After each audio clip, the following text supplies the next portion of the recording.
What's up, everybody? Welcome to another episode 3, where I'm going to be talking about progress report update on my seedlings, my kale microgreens, and I'll be talking a little bit about the light system I'm using, as well as just kind of the different components inside my tent. I really appreciate everyone that has reached out so far and asked me questions about my tent, the hydroponic systems. It's been awesome, feeling the support, loving it. So let's just get right into it. Okay guys, so I'm actually going to bring this down here.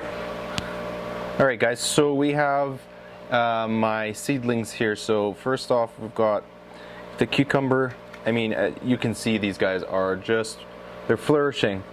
The leaves are up, seeds are almost pretty much pushed off all of the plants. Then we have the butterhead lettuce. No root systems poking out, but definitely germinated and starting to grow super healthy. I mean, they're already really green, which is beautiful to see. And then we have these guys here. This is a mixture of these guys are butterhead and these guys are romaine, but these guys here are my romaine lettuce heads as well, and these guys are growing really good. This guy here, if you can see that, I think I pushed it down a little bit too far possibly, and it's just having a hard time getting up. It's growing, so maybe we'll see. In a couple days it might be out. And then over here, last but not least, for certain, we have our pak choi Asian variety green, and I picked these guys up and I'm sure they're going to taste delicious. And these guys are same as your lettuce. They're going to be a come and go, so you're going to be able to cut your lettuce as it's growing and your pak choys as it's growing and harvest the leaves off of it. As for the tray itself, you can get this at your local garden store. You can go online to Amazon and you can find these as well. I put about an inch and a half worth of water down in the bottom of the tray, and then that's what these little 4-packs sit down into the water, so that they can, the rock wool medium here, this guy can soak up the water nutrients as need be. And you can see here it already has a little root poking out from the bottom, which is awesome to see. So these guys are going to take another 3 to 4 days to grow. I want to get them a couple inches before I put them into their individual neck pots, and they're not going to be the same size neck pots as the microgreens. Some of them will. The lettuces will go into 3-inch neck pots, and then we'll have the pak choi and the cucumbers. They will go into 5 diameter net pots. I keep calling them neck pots, and I have no idea why, but they're called net pots. The net pots, these guys here that I have my microgreens in, those guys, you can buy them online on Amazon. You can go to your local hydroponic store. That's where I got my 5-inch net pots, as well as my air pump, air line, like the actual hose itself, and the nutrients and pH balancers, the pH up and down. I bought all of that stuff at my local hydroponic shop, and it's good. They answer all your questions. People, at least at the store that I go to, seemed really knowledgeable and super friendly. I'm just going to put these guys back and we'll talk about the microgreens really quick. I just put the seedlings back up on their shelves so they can continue getting the sunlight. And we're going to talk really quickly about my microgreens, specifically the variety of microgreen that I'm growing are kale microgreens. You can get different varieties. It's really your choice. I just figured I would try the kale ones because they were there and right in front of me when I went to the my local veggie and plants shop. So again, these guys are sitting in 3-inch diameter neck pots with the brown hydroponic biodegradable, I call them discs, but they came as sheets to grow on. So basically I put my seeds in there and then just kind of let the aerated water bubbles splash up and keep them soaked and wet. And you know what? They've done exactly the job. This guy over here in the corner didn't really didn't really go as planned.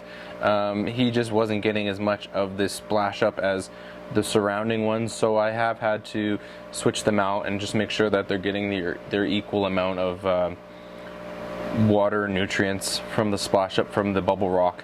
So we'll go ahead and lift this cover up here so you guys can see, and I'm pretty sure you guys can see the root systems here. Pretty impressive only after 4 days how quickly these guys have pushed down their roots through the hydroponic mesh mat. And then you guys can see the bubble rock here oxygenating the water. It's doing a great job.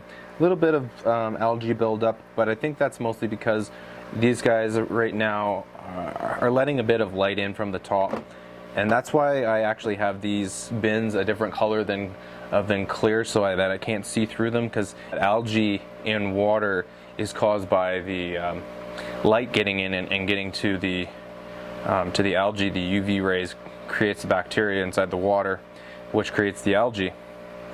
So these guys are a different color, and eventually here, once these guys push up, there won't be so much light getting through the bottoms, through the net cups, and it'll slow down the algae buildup.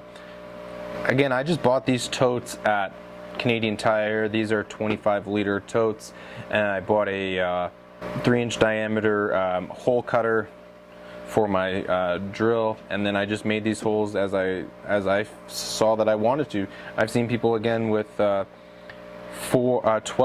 because they have 4 rows of 3 going across. So that's what I have going on here, and then I have the rock, bubble rock down underneath there that oxygenates the water. Then I have the air pump here. This air pump itself is Active Aqua, and I just got this at my local hydroponic shop.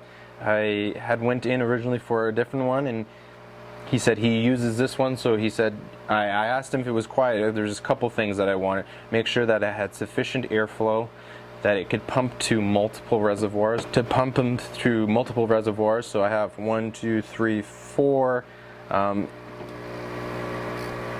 air outlets, and then I bought the air hose as well in just 30 feet, and then just cut it to your appropriate sizes as you need it. And the big feature was the air control.